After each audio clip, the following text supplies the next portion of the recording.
Avant de commencer l'histoire, dites-nous d'où vous regardez en laissant un commentaire ci-dessous. Si vous aimez cette vidéo, n'oubliez pas de liker et de vous abonner. Passez une merveilleuse journée. Profitez de l'histoire, tout le monde. Jessica cria en entrant dans le hall luxueux de la Starlight Tower, essoufflée, portant sa fille de 4 ans, Emily, dans ses bras et un sac isotherme de plat à emporter dans sa main gauche. Le portier n'eut même pas le temps de l'arrêter. Elle passa devant lui, haletante, essayant de remettre en place ses cheveux et sa casquette de livreur tout en appuyant sur le bouton de l'ascenseur.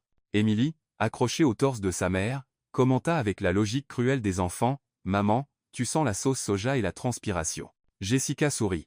« Et toi, tu sens le bonbon à la fraise que tu as piqué à la réception. » Petite maline. Au 32e étage, la porte de l'appartement s'ouvrit avant même qu'elle ne puisse frapper. La cliente, une femme blonde élégante avec une expression de dégoût au bout de son sourcil parfaitement arqué, jeta un coup d'œil à sa montre. « Une minute de retard. » Les yeux de Jessica s'écarquillèrent, en sueur. « Mademoiselle, sérieusement, 1 minute?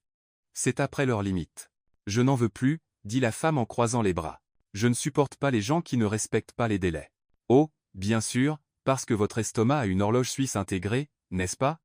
rétorqua Jessica avec sarcasme. « Peut-être que j'aurais dû laisser ma fille seule dans la rue, courir à bout de souffle et griller le feu rouge pour livrer votre sushi doré. Les pauvres ont toujours une excuse, n'est-ce pas ?» répondit la femme avec mépris. À ce moment-là, Emily, toujours accrochée au corps de sa mère, leva son petit visage et dit fort. « Maman, cette dame ressemble à une méchante sorcière de dessin animé. » Jessica se fija. Les yeux de la femme s'écarquillèrent, et de l'autre côté, appuyé contre le mur près de l'ascenseur, un homme grand en costume gris foncé, au regard perçant, retint un rire. Benjamin Carter, PDG de Carter Enterprise, attendait simplement l'ascenseur mais se retrouva à assister à un spectacle inattendu. Il toussa discrètement, comme pour demander la permission d'intervenir. « Pardon ?» Sa voix était calme, froide et élégante. « Si vous ne voulez vraiment pas la commande, je la prends. Je meurs de faim. » La cliente ouvrit la bouche pour protester, mais Benjamin tendait déjà une carte noire avec un geste impatient. « Pouvez-vous me dire le prix, mademoiselle Jessica ?» Elle lui tendit le sac, encore sous le choc, jetant un regard en coin à Emily, qui murmura. Il ressemble à un pingouin chic. J'ai entendu, dit Benjamin, regardant la fillette avec un léger haussement de sourcils, puis il regarda Jessica. On dirait que vous deux savez faire une entrée remarquée. Jessica esquissa un sourire gêné. Et vous, on dirait que vous n'avez jamais perdu une seconde de votre vie. Presque jamais, répondit-il, en tapant déjà le code sur l'écran de la machine.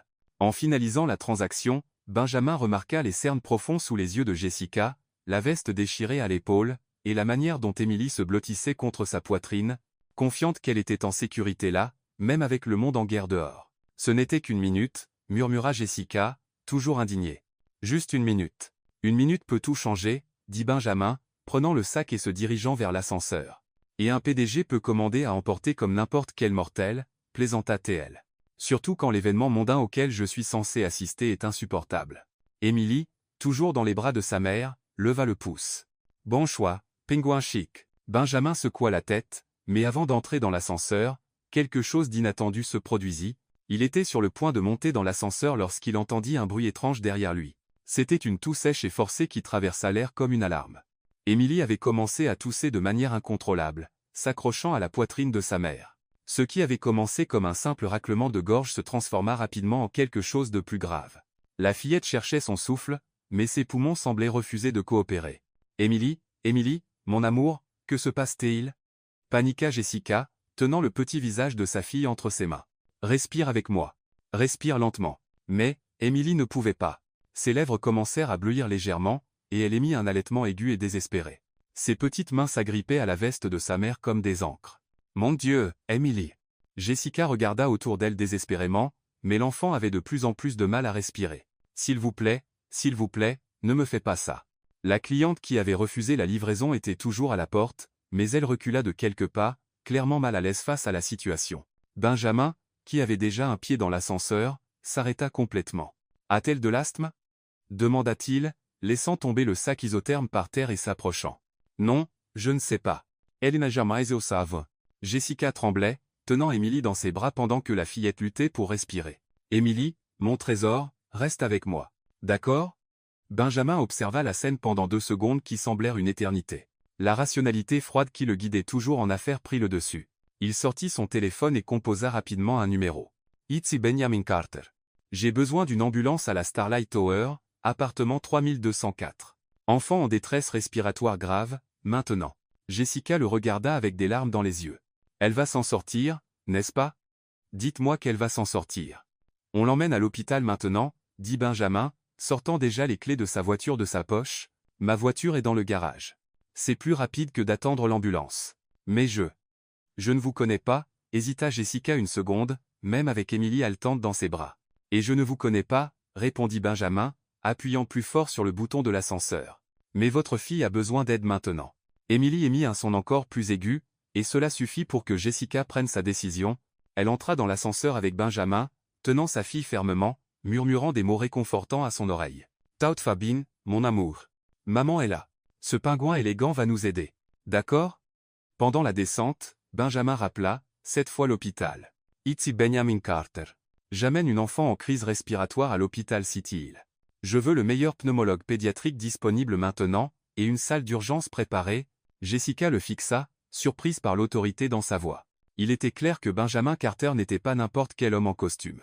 Dans le garage, il ouvrit la portière d'une Mercedes noire brillante.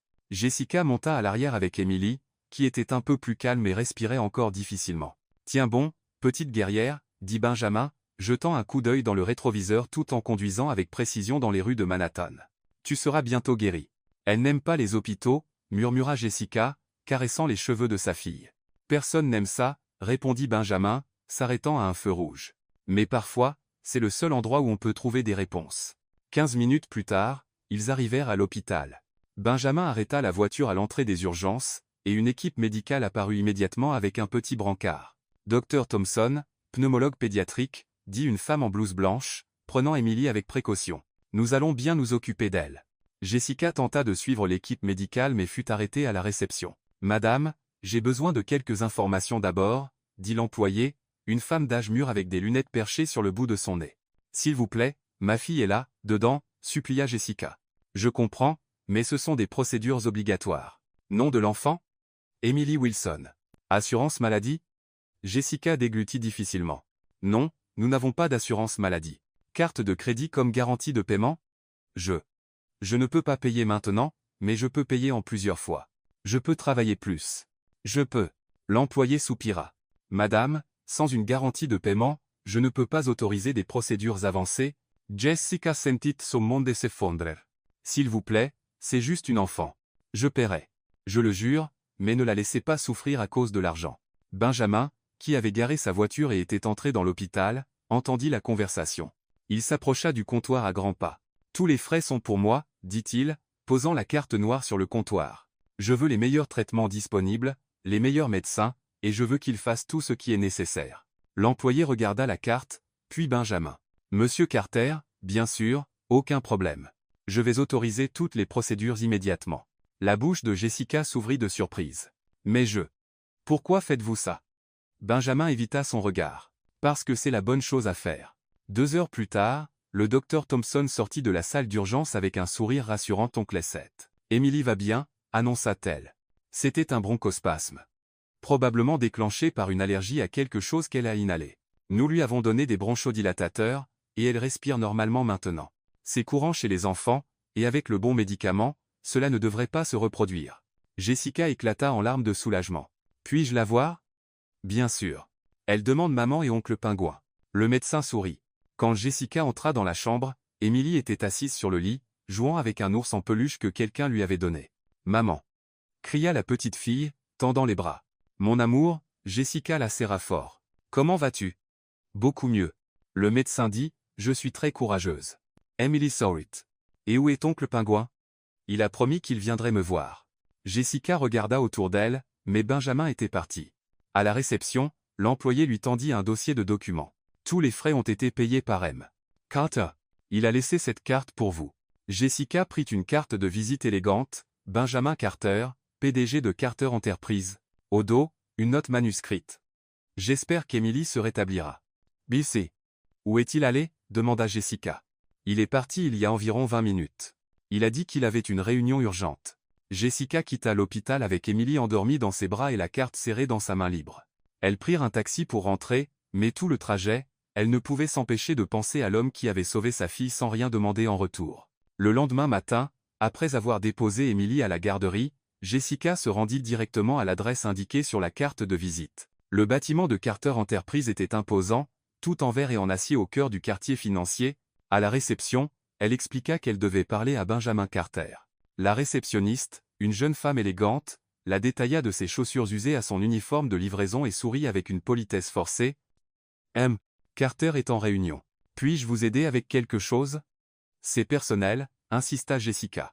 Après 20 minutes d'attente, Benjamin apparut dans l'ascenseur, ajustant sa cravate. Quand il vit Jessica, il s'arrêta une seconde, surpris. Jessica, comment va Emily? Elle va bien, grâce à vous, dit Jessica, se levant. Écoutez, je suis venu parler de l'argent. Quel argent? Benjamin fronça les sourcils. L'argent que vous avez dépensé pour l'hôpital. Je vous rembourserai chaque centime. Vous pouvez en être sûr. Ça prendra peu, être du temps, mais je rembourserai. Benjamin secoua la tête. Pas besoin. Si, il les faut. Jessica insista, sortant un carnet froissé de son sac. Combien était-ce? 2000? 3000? Je vais le noter et rembourser petit à petit. Oubliez ça, dit Benjamin, se dirigeant déjà vers l'ascenseur. Benjamin Carter, cria-t-elle, faisant se retourner quelques personnes à la réception. Je ne suis pas un cas de charité. Je travaille. Je joins les deux bouts, et je paye mes factures. Il s'arrêta et se retourna, son expression mêlant surprise et admiration. Combien gagnez-vous par mois? Demanda-t-il. Yes, ce n'est pas la question. Si, ça l'est. Si vous voulez vraiment rembourser, j'ai besoin de savoir combien de temps il vous faudra pour économiser 5300 $. Les yeux de Jessica s'écarquillèrent. 5000? Mon Dieu. Maintenant, vous comprenez pourquoi j'ai dit d'oublier? Non. Elle tapa du pied. 5000 ou 50 000. Peu importe. Je rembourserai. Vous pouvez écrire mon nom sur votre liste de débiteurs, mais je rembourserai chaque centime. M. Carter. Benjamin l'étudia longuement. Il y avait quelque chose chez Jessica Wilson qui l'intriguait profondément. De la fierté, de la détermination, et une obstination presque irritante, et une honnêteté qu'il voyait rarement dans son monde des affaires. D'accord, dit-il finalement. Vous payez, mais à votre rythme, à votre manière. Merci, soupira Jessica, soulagée. Vous ne le regretterez pas. Je suis sûr que non, murmura Benjamin, montant dans l'ascenseur avec un sourire à peine perceptible sur les lèvres. 3 jours plus tard, Benjamin était dans son bureau du 45 étage, essayant de se concentrer sur les rapports trimestriels, lorsque la porte s'ouvrit sans cérémonie. William Carter entra, élégant et raffiné, portant une pile de magazines People et une mallette en cuir brun. « Bonjour, mon fils, » dit William, jetant les magazines sur la table en acajou poli. « Nous devons parler. » Benjamin soupira, reconnaissant le ton. Chaque fois que son père commençait une conversation par « nous devons parler », cela signifiait que William avait élaboré un plan que Benjamin n'aimerait certainement pas. « Papa, je suis occupé. La fusion avec Thomson Corp exige toute mon attention. Thomson peut attendre. » William s'assit dans le fauteuil face au bureau, croisant les jambes avec une élégance calculée. « Ta vie personnelle ne peut pas attendre. » Benjamin leva les yeux de ses papiers, anticipant déjà où cette conversation allait mener. « Ne recommençons pas avec ça. » Bien sûr que si. William ouvrit le premier magazine, un numéro de New York Gossip. « Regarde cet article, les célibataires les plus convoités de Manhattan. Ton nom est là. En 3e place. Quel honneur !» murmura Benjamin avec sarcasme. « Le problème, mon cher fils, c'est que tu es sur cette liste depuis 5 ans. » William tourna les pages avec des doigts impatients. « Ce n'est pas bon pour notre image d'entreprise. Les investisseurs aiment la stabilité, les hommes de famille, quelqu'un qui démontre responsabilité et maturité. Je dirige une entreprise de plusieurs millions de dollars à 32 ans, papa. Je pense avoir démontré assez de responsabilité. » William ignora complètement le commentaire et ouvrit la mallette brune, en sortant une liste tapée sur papier à en-tête. « Voici les candidates les plus appropriées pour toi. Toutes issues de familles traditionnelles, toutes impeccablement éduquées, toutes financièrement indépendantes. » Benjamin prit la liste et la parcourut rapidement. Des noms familiers, des visages qu'il avait vus à des événements mondains pendant des années. Belle, élégante, parfaite, et complètement ennuyeuse. Elizabeth Ashford, pointa William sur le premier nom. Tu es déjà sorti avec elle. Excellent choice. La famille possède des hôtels de luxe, diplômée de Harvard, parle 4 langues. Et elle a la personnalité d'un iceberg, ajouta Benjamin. Sans parler du fait que notre rupture a été compliquée. Des détails, balaya William. Les relations adultes ont parfois besoin de secondes chances. Et regarde ici, Olivia Bennett, héritière des industries Bennett. magnifique, intelligente, et vous avez beaucoup en commun. Comme le fait que nous préférons tous les deux nos téléphones à la compagnie de l'autre. William tapa du poing sur la table, frustré. Benjamin, tu ne prends pas ça au sérieux.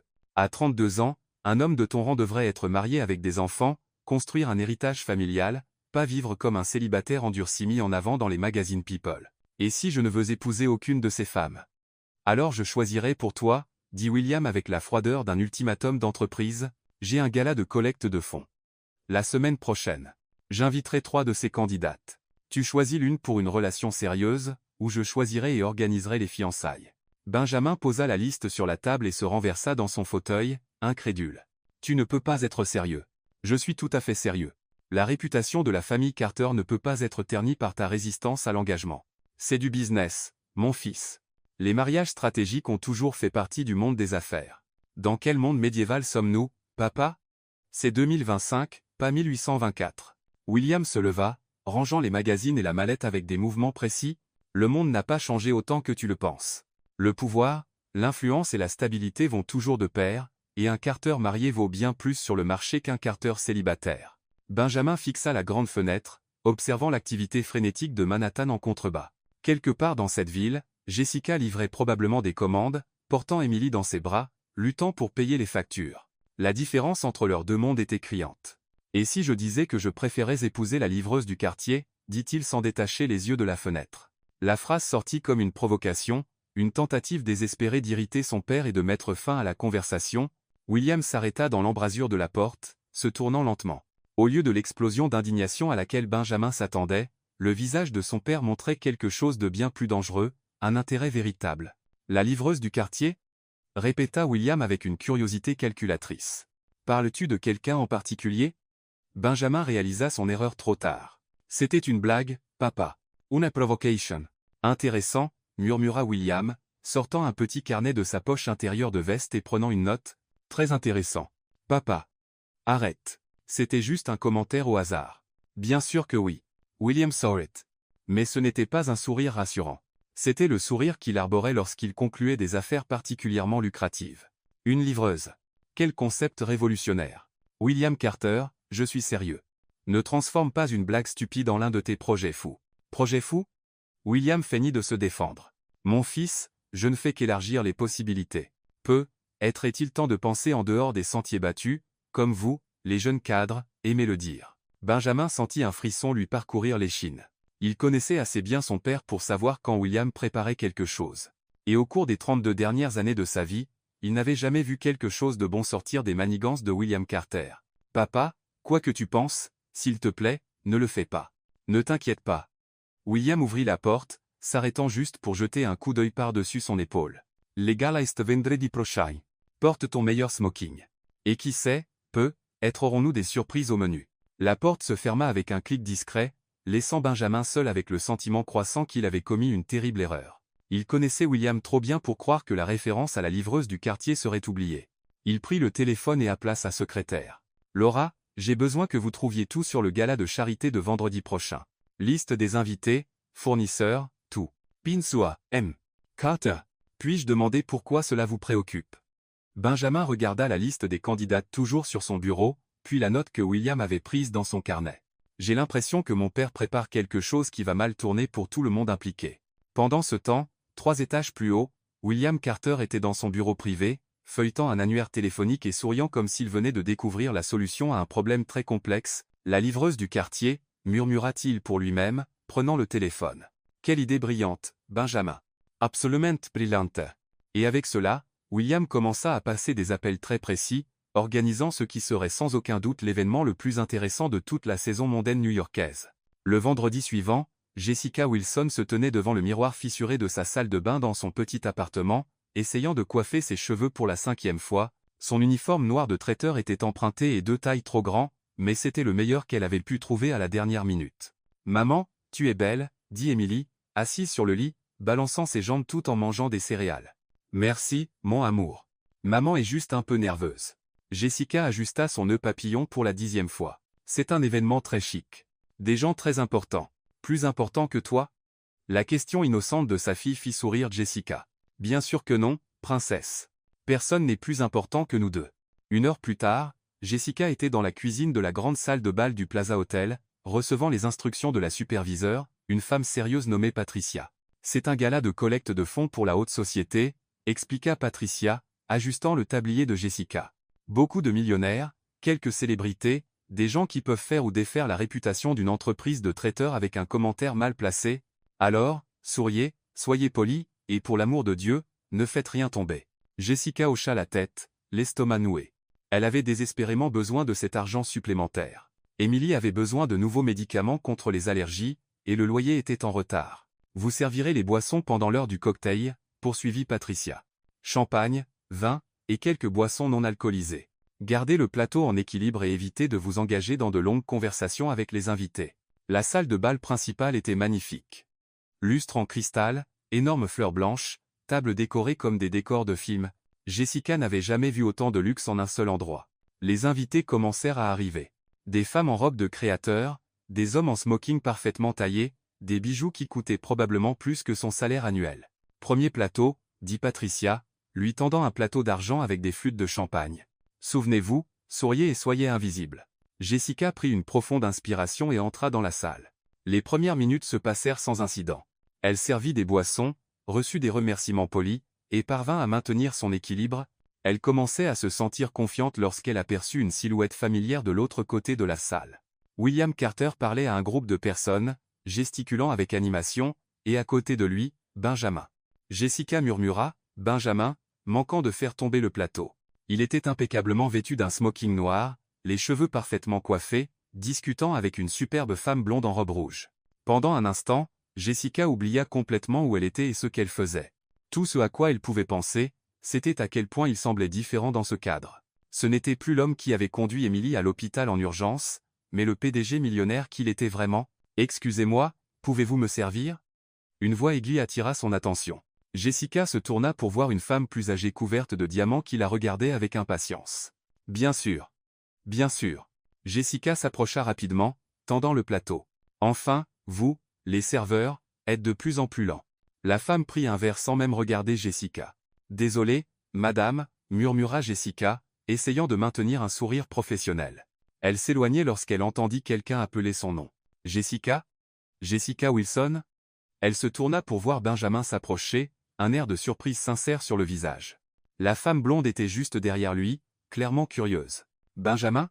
Jessica sourit, mais se rappela immédiatement où elle était. « Je veux dire, bonsoir, monsieur. Que fais-tu ici ?»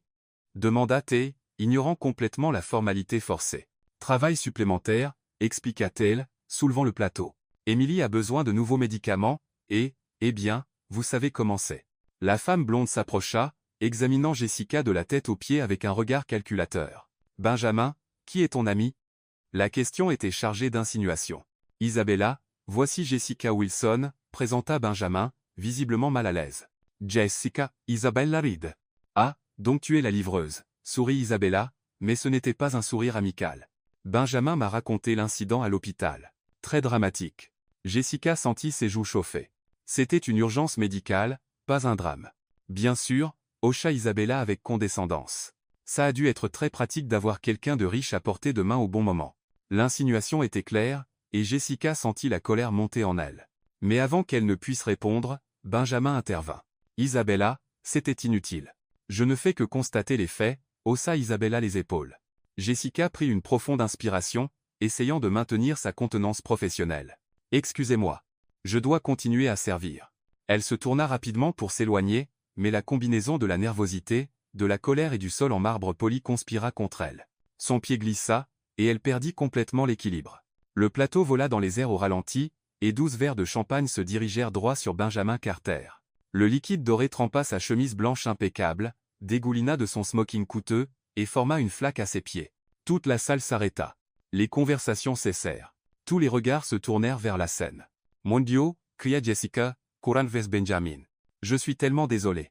Tellement, tellement désolé. » Benjamin resta là, complètement trempé, clignant lentement des yeux alors que des gouttes de champagne coulaient de ses cheveux. « C'est du champagne Dom Pérignon » dit Isabella, horrifiée. « Chaque bouteille coûte $800. Je paierai, dit Jessica désespérément, essayant de sécher la chemise de Benjamin avec les serviettes du plateau. Je travaillerai plus. Je vendrai quelque chose, mais je paierai. Jessica s'arrêta. Benjamin tenait ses mains, qui tremblaient alors qu'elle essayait de nettoyer le désastre. Je vais bien. Tu n'es pas bien. Tu es trempé de champagne coûteux, et maintenant tout le monde regarde, et je vais me faire virer. Erispae, dit Benjamin calmement. C'était un accident. C'est la faute du sol, déclara Jessica, pointant le marbre poli. Qui fait des sols aussi glissants? C'est un danger public. Le sol est ainsi depuis 40 ans, dit quelqu'un dans le public. Alors il est dangereux depuis 40 ans, rétorqua Jessica. Il devrait y avoir un panneau d'avertissement. Attention, sol tueur de serveuses. Quelques invités rirent. Isabella renifla d'indignation. C'est un désastre, murmura Isabella. Benjamin, tu dois te changer immédiatement. Il a d'abord besoin d'une serviette, dit Jessica. Ça essaie toujours d'aider. Et peut être un sèche-cheveux et une machine à laver et une machine à remonter le temps pour revenir 5 minutes en arrière. Benjamin commença à rire, d'abord doucement, puis plus fort, jusqu'à ce qu'il rit franchement. Suggères-tu que j'utilise une machine à remonter le temps à cause du champagne? Eh bien, si tu peux te permettre du champagne à 800 $, peut-être que tu peux aussi te permettre une machine à remonter le temps, dit Jessica, parvenant enfin à sourire. Logique impeccable, acquiesça Benjamin, toujours en riant. De l'autre côté de la salle, William Carter observait la scène avec un sourire satisfait. Il s'approcha discrètement d'un photographe mondain couvrant l'événement. « Assurez-vous que cette photo paraisse dans la chronique mondaine de lundi, » murmura William. PDG trempé par une mystérieuse serveuse. Ça fera un titre juteux. Le photographe hocha la tête et prit quelques clichés discrets. Patricia, la superviseure, accourut, rouge d'embarras. M.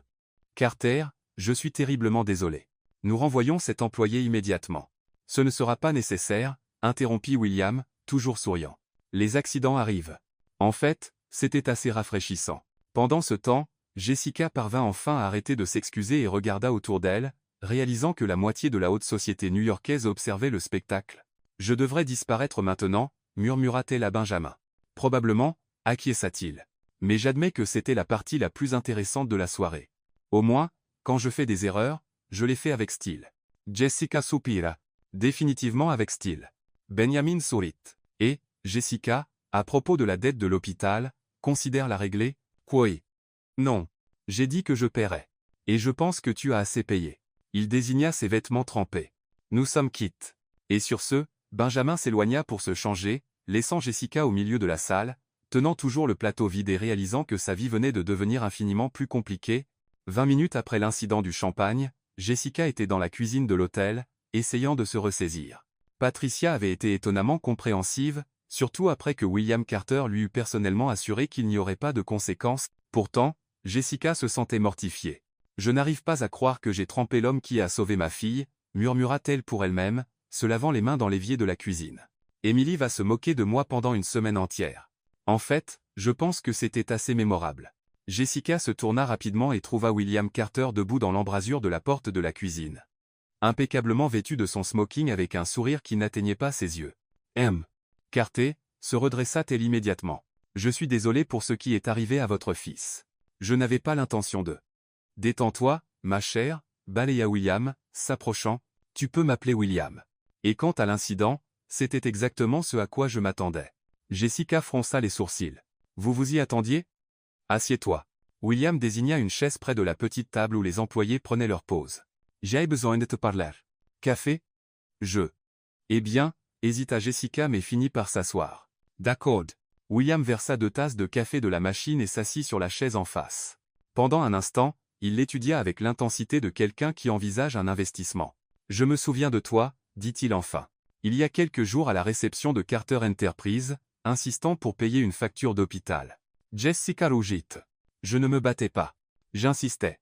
Insistant pour payer 5 300 $ avec un salaire de livreuse. William Sorrit. Admirable. Têtu, mais admirable. Je paye toujours mes dettes, dit Jessica, relevant le menton avec fierté. Je sais. C'est pourquoi je suis ici. William sirota son café, semblant savourer le suspense. Jessica commença à se sentir comme une souris observée par un chat très intelligent. Monsieur William, je ne comprends pas. Pourquoi me parlez-vous? Parce que j'ai une proposition pour toi. Une proposition qui peut résoudre tous tes problèmes financiers. Jessica manqua de recracher son café. Quel genre de proposition? William se pencha en avant, son expression comme s'il était sur le point de conclure l'affaire du siècle. Je veux que tu fasses semblant d'être la petite amie de mon fils. Le silence qui suivit fut assourdissant. Jessica cligna des yeux plusieurs fois, s'assurant qu'elle avait bien entendu. Pardon, je crois que j'ai mal compris. Avez-vous dit fausse petite amie? Lors d'événements publics, de dîners mondains, d'apparitions stratégiques, expliqua William comme s'il discutait d'actions en bourse. Rien de trop compliqué. Juste convaincre la société new-yorkaise que mon fils a enfin trouvé quelqu'un de spécial. Jessica posa la tasse si fort que le café se renversa. Êtes-vous fou? Je suis pragmatique, corrigea William. Benjamin doit se marier. J'ai besoin d'une belle fille qui génère de l'intérêt médiatique et change son image de célibataire endurci. Toi, tu as besoin d'argent. C'est une situation gagnant-gagnant. Je ne peux pas faire semblant de sortir avec votre fils, bégaya Jessica. D'abord, parce que c'est un mensonge. Ensuite, parce qu'il ressemble à un pingouin dans un costume mal ajusté. Troisièmement, parce que tu as des principes, ajouta William. C'est exactement pourquoi tu es parfaite. Jessica secoua la tête vigoureusement. Non, non, non. C'est insensé. Vous devez trouver quelqu'un d'autre. Une actrice peut être quelqu'un qui peut jouer la comédie. Les actrices que je connais sont trop évidentes, dit William, sortant une enveloppe de sa poche intérieure de veste. Toi, en revanche, tu es authentique, réel, exactement ce dont Benjamin a besoin pour briser son image d'homme froid et calculateur. Il n'est pas froid, dit Jessica sans réfléchir. Je veux dire, il a sauvé Emily. Il a payé ses frais médicaux. Il était gentil. Tu vois déjà son côté humain. William sourit, satisfait. C'est exactement ce que j'ai besoin que le public voie. William posa l'enveloppe sur la table. Les frais de scolarité d'Emily payés pour les 5 prochaines années, école privée, la meilleure de la région, plus 10 000 $ par apparition publique, et un bonus de 50 000 $ quand la comédie ne sera plus nécessaire. Jessica fixa l'enveloppe comme si c'était un serpent venimeux. C'est une somme raisonnable pour le service rendu. Mais c'est un mensonge, protesta-t-elle. C'est tromper tout le monde. C'est du marketing, corrigea William. Et le marketing, c'est l'art de présenter la réalité de la meilleure façon possible. Jessica prit l'enveloppe avec des mains tremblantes.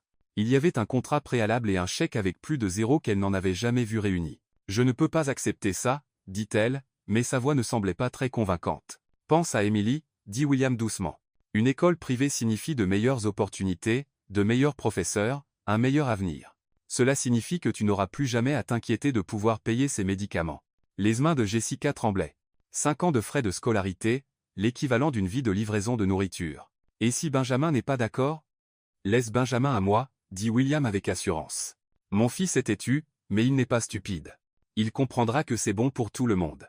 Sortir avec votre fils, murmura Jessica, essayant encore de digérer la situation, faire semblant d'être amoureuse d'un pingouin dans un costume mal ajusté qui ne sait probablement même pas changer une ampoule. Il sait changer les ampoules, dit une voix froide depuis l'embrasure de la porte de la cuisine.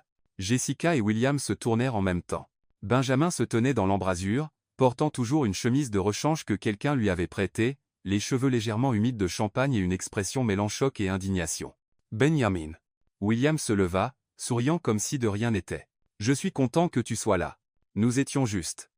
J'ai tout entendu, interrompit Benjamin, entrant dans la cuisine à grands pas. De la partie proposition pour résoudre les problèmes financiers à la partie pingouin dans un costume mal ajusté.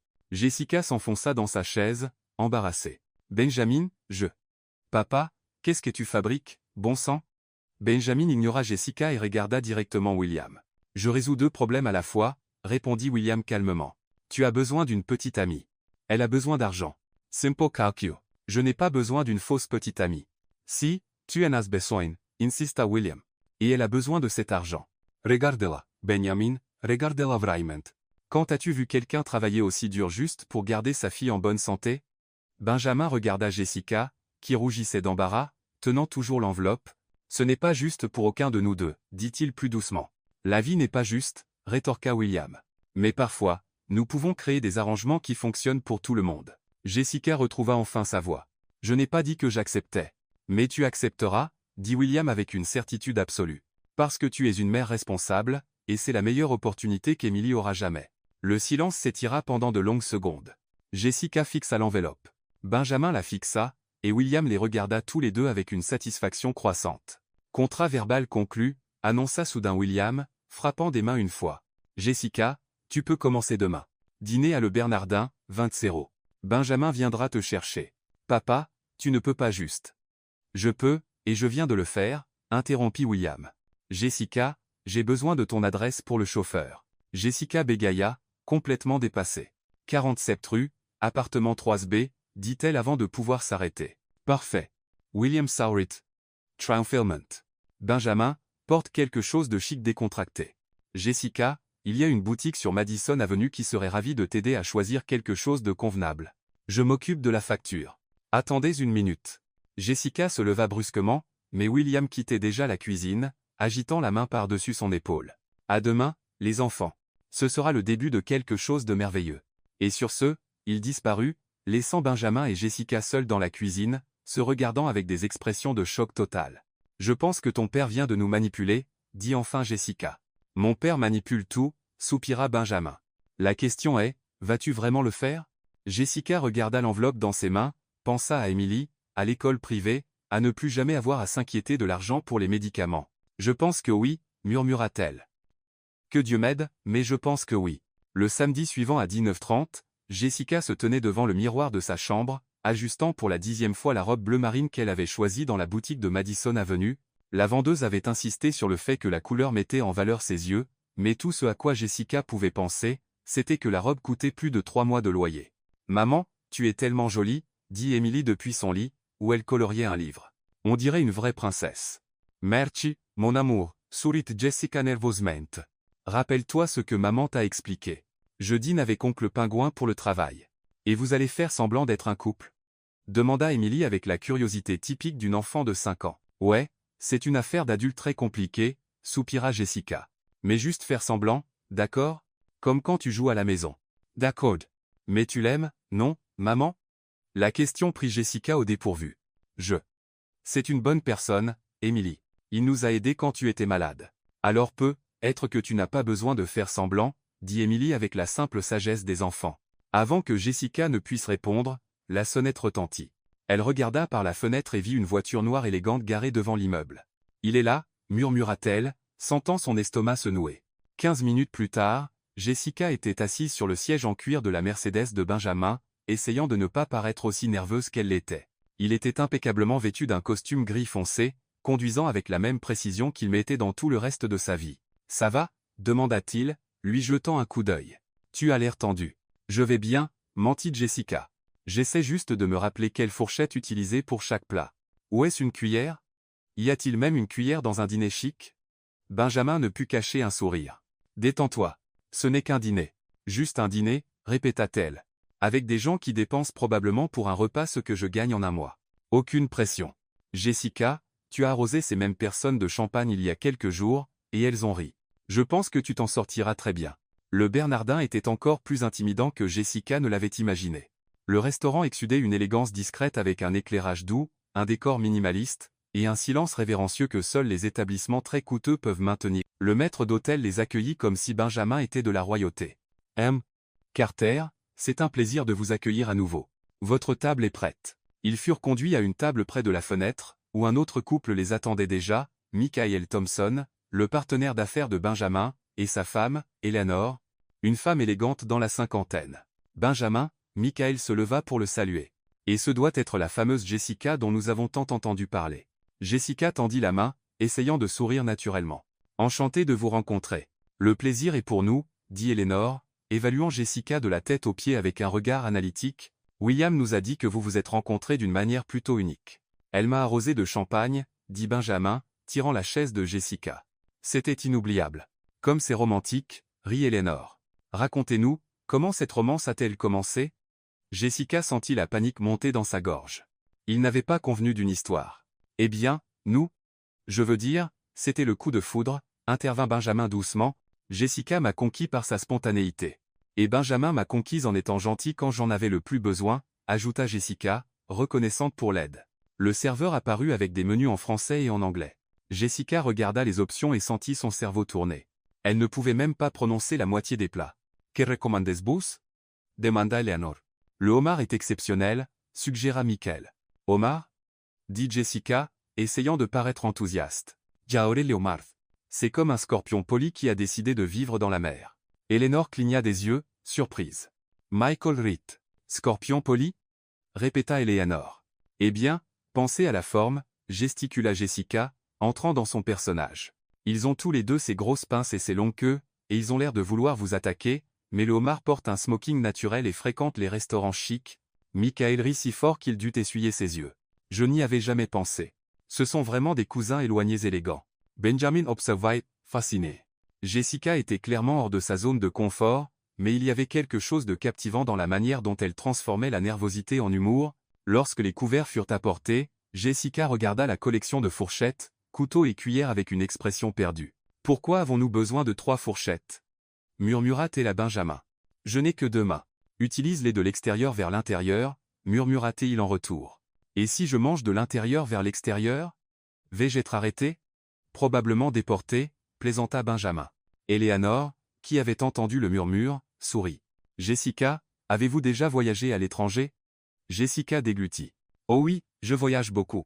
Comme c'est merveilleux. Quel a été votre dernier voyage? La France, dit Jessica rapidement. Paris, j'ai adoré la Tour Eiffel. Si haute. Et qu'avez-vous visité d'autre? Jessica paniqua complètement. Le Louvre avec la Joconde, qui, soit dit en passant, est beaucoup plus petite qu'à la télévision, et elle a une expression comme si elle venait d'entendre une blague intérieure. Blague intérieure? Demanda Michael, intrigué. Vous savez, ces blagues qu'elle seule comprend, comme si Léonard de Vinci lui avait murmuré quelque chose de drôle pendant qu'il peignait, et elle avait l'air de retenir un rire. Eleanor Ritt. Quelle interprétation intéressante. Et qu'avez-vous fait d'autre à Paris? J'ai mangé des croissants, dit Jessica, gagnant en confiance, beaucoup de croissants. En fait, j'ai découvert que les croissants, c'est juste du pain qui est allé à la gym et qui est devenu tout musclé et doré. Toute la table riait maintenant. Benjamin réalisa que, sans s'en rendre compte, Jessica avait complètement conquis Michael et Eleanor avec sa manière unique de voir le monde. « Êtes-vous, Benjamin » demanda Eleanor. « Comment est-ce de sortir avec quelqu'un d'aussi rafraîchissant ?»« Je ne sais jamais à quoi m'attendre, » répondit Benjamin. « Honnêtement, Jessica voit des choses que je ne remarquerai jamais, pose des questions que je ne poserai jamais, c'est éducatif. Et stimulant, suggéra Michael. Principalement stimulant, acquiesça Benjamin, regardant Jessica, qui essayait de comprendre comment tenir la fourchette à homard. Au dessert, Eleanor discuta d'une exposition d'art, et Jessica, détendue par le succès de la conversation, inventa une analyse complètement absurde sur l'art moderne, comme étant la revanche des pinceaux incompris contre les toiles arrogantes. Vous formez un couple intéressant, dit Eleanor à la fin de la soirée. Complémentaire. Merci, sourit Jessica, se sentant vraiment réussie. Lorsqu'ils quittèrent le restaurant, une légère pluie avait commencé à tomber. Benjamin ouvrit un petit parapluie qui les couvrait à peine tous les deux. « Désolé, je ne m'attendais pas à la pluie, » dit-il, essayant de protéger Jessica. « Ce n'est pas grave. J'aime la pluie, » répondit-elle, marchant plus près de lui. Ils étaient presque à la voiture lorsque Jessica marcha dans une flaque plus profonde que prévu. Son pied glissa, et elle perdit complètement l'équilibre. Benjamin réagit instinctivement, lâchant le parapluie et tendant les bras pour la rattraper. Jessica tomba contre sa poitrine, ses mains reposant sur ses épaules, leur visage à quelques centimètres l'un de l'autre.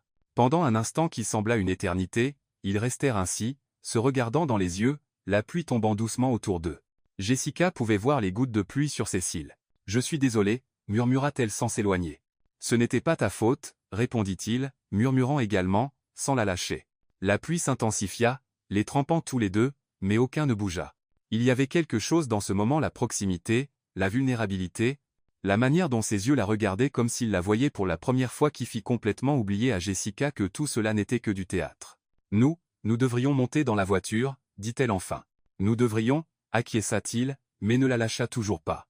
Quand ils se séparèrent enfin et montèrent dans la voiture, ils étaient tous deux trempés et silencieux, comme si quelque chose d'important s'était passé, mais aucun d'eux ne savait exactement quoi. « La soirée a été un succès, » dit Benjamin, allumant le chauffage. « Oui, » acquiesça Jessica, regardant par la fenêtre. « Un succès. » Mais ils savaient tous les deux que quelque chose avait changé dans ces quelques secondes sous la pluie. Et aucun d'eux n'était prêt à admettre ce que c'était.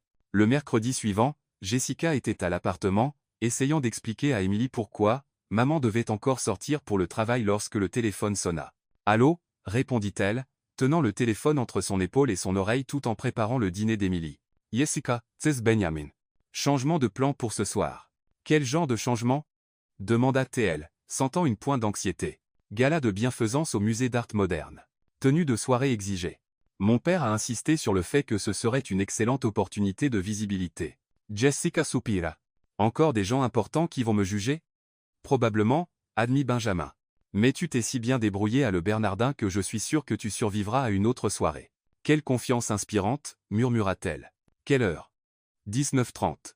Et, Jessica, porte la robe noire que la boutique a mise de côté. Ce sera une soirée plus formelle. 2 heures plus tard, Jessica se tenait devant le miroir de la salle de bain, essayant de maîtriser un rouge à lèvres rouge qui semblait avoir une vie propre. Sa robe noire était élégante sans être ostentatoire, et elle avait réussi à dompter ses cheveux en un chignon qui semblait presque professionnel. « Maman est magnifique », déclara Émilie depuis l'embrasure de la porte de la salle de bain. « Mais pourquoi es-tu encore nerveuse ?»« Parce que maman apprend encore à faire semblant d'appartenir au monde des pingouins élégants », expliqua Jessica, appliquant du rouge à lèvres pour la 3e fois. « Tu n'as pas besoin de faire semblant, » dit Émilie sérieusement. « Tu es la meilleure maman du monde. C'est plus important que tout. » Jessica s'agenouilla et serra sa fille dans ses bras. « Quand es-tu devenue si sage, petite ?»« J'ai appris de toi, » sourit Émilie. Le musée d'art moderne était transformé en décor de film. Lumière dorée, fleurs exotiques, et tables décorées avec des cristaux qui scintillaient comme des étoiles. Les invités semblaient sortir d'un magazine de mode, tous parfaitement habillés et parlant à voix basse et polie. Benjamin la retrouva à l'entrée, impeccablement vêtue d'un smoking noir. « Tu es magnifique, » dit-il, lui offrant son bras. « Merci, » sourit Jessica, essayant d'ignorer comment son cœur s'accélérait au compliment. « Toi aussi, eh bien, tu es toujours élégant. » Ils traversèrent la salle principale, où Benjamin saluait des connaissances et présentait Jessica comme sa petite amie. Elle commençait à se sentir plus à l'aise lorsqu'une voix familière traversa l'air. « Benjamin Carter. Quelle merveilleuse surprise !» Ils se tournèrent pour voir Isabella Reed approcher comme un ouragan en soie rouge.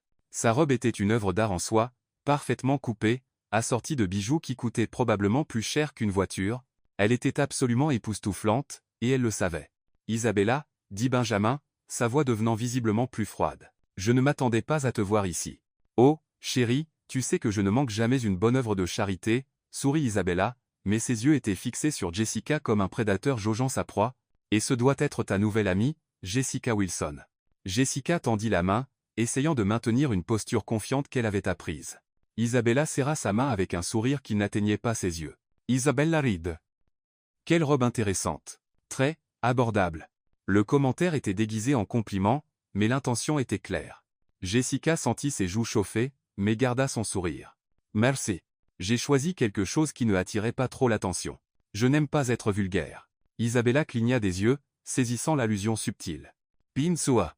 Et dis-moi, Jessica, que fais-tu dans la vie à part sortir avec quelqu'un ?»« Évidemment, je travaille dans la logistique et les livraisons, » répondit Jessica honnêtement. « C'est un travail honnête. J'aide les gens à obtenir ce dont ils ont besoin. »« Comme c'est noble, » dit Isabella avec une condescendance évidente. « Ça doit être difficile pour quelqu'un de ton milieu de s'adapter à cet environnement. » Jessica sentit son irritation monter mais parvint à garder son calme. « En fait, ça a été fascinant. C'est incroyable comment certaines personnes peuvent être si élégantes à l'extérieur et si mesquines à l'intérieur. » Quelques invités à proximité semblèrent capter l'attention et s'approchèrent discrètement, curieux. « Oh, tu es direct, » rit Isabella, mais ça ne sonnait pas amusé. « J'imagine qu'il est difficile de comprendre les subtilités de notre société quand on n'y a pas grandi. »« Tu as raison, acquiesça Jessica joyeusement. Dans mon monde, les gens savent utiliser du gros sel pour éloigner les mauvaises énergies. Bien plus efficace que les codes sociaux compliqués. » Un gentleman à proximité gloussa. Une femme murmura quelque chose sur la fraîcheur. Isabella réalisa qu'elle perdait son public. « Gros sel » tenta Isabella de paraître amusée. « Comme c'est folklorique. C'est une méthode ancienne mais fiable, » poursuivit Jessica, comme si elle donnait une leçon. « Tu prends le sel, tu fais un cercle autour de l'énergie négative, et voilà, la personne est contenue dans son propre poison. » Maintenant, plusieurs personnes riaient ouvertement. Benjamin observait la scène avec une fascination croissante, impressionné par la capacité de Jessica à transformer une attaque en autodéfense humoristique. Benjamin se tourna Isabella vers lui, essayant de reprendre le contrôle de la situation. « Te souviens-tu quand nous sommes allés à cette vente aux enchères de charité à Boston? Tu as acheté ce magnifique tableau de Monet? » « Je me souviens, » répondit Benjamin sèchement. « Et le voyage au Hampton sur le yacht des Wellington, » poursuivit Isabella, tentant clairement de rappeler de meilleurs moments. C'étaient des moments si sophistiqués. C'était le cas, acquiesça Benjamin, mais il ne semblait pas nostalgique. Jessica observa l'échange et décida qu'il était temps de contre-attaquer. « Quel beau souvenir! Benjamin m'a dit que vous étiez très compatibles. Vous aimiez tous les deux les choses chères et vides. » La bouche d'Isabella s'ouvrit de choc. « Pardon? Oh, désolé si je l'ai mal formulé, » dit Jessica avec une innocence feinte. « Je voulais dire des choses coûteuses et, comment dit-on, sans substance émotionnelle réelle. » Benjamin m'a expliqué combien il était difficile de trouver une connexion authentique dans ce genre de relation. Benjamin toussa, essayant clairement de cacher un sourire. Il n'avait définitivement pas dit cela, mais il était impressionné par la créativité de Jessica. Je ne pense pas que Benjamin dirait quelque chose comme ça, dit Isabella, la voix légèrement aiguë. Oh, mais il l'a fait, insista Jessica. C'était assez touchant, en fait. Il a parlé de combien il se sentait vide, comme s'il jouait un rôle, prétendant être quelqu'un qu'il n'était pas. Il a dit qu'il ne voulait plus jamais ressentir ça. La foule autour d'eux prêtait maintenant clairement attention. Isabella réalisa qu'elle avait complètement perdu le contrôle de la situation. Eh bien, dit Isabella, forçant un sourire. Je suppose que différentes personnes ont des perspectives différentes sur les relations. Exactement, acquiesce. Jessica chaleureusement.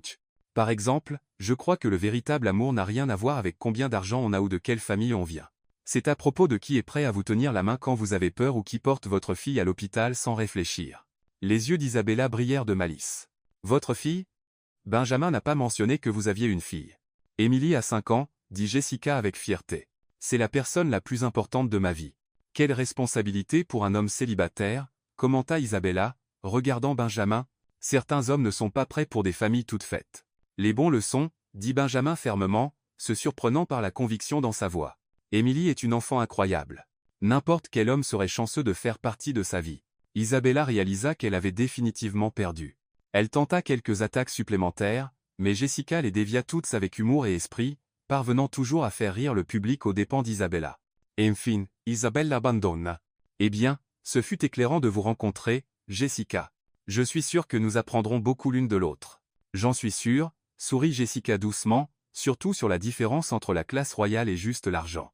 Isabella s'éloigna en trompe dans sa robe rouge, laissant une traînée d'embarras et quelques applaudissements étouffés. Impressionnant, murmura l'homme qui avait ri en premier. Je ne m'y attendais certainement pas. La fille a du cran, commenta sa femme.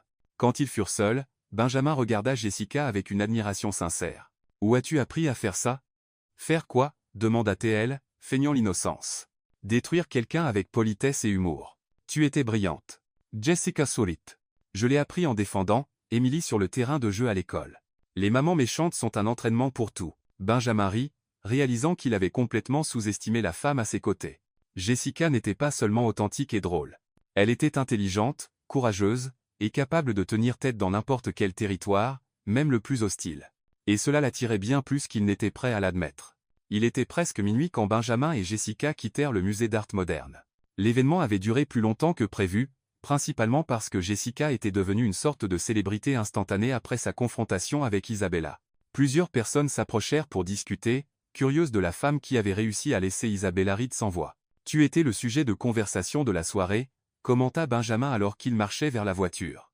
La moitié des gens m'ont demandé où je t'avais trouvé. Et qu'as-tu dit? Demanda Jessica, ajustant l'écharpe qu'elle avait empruntée à l'organisateur de l'événement. Que c'est toi qui m'as trouvé, répondit-il, ouvrant la portière passager pour elle. Techniquement, c'est vrai, rit Jessica. En t'arrosant de champagne. Comme c'est romantique.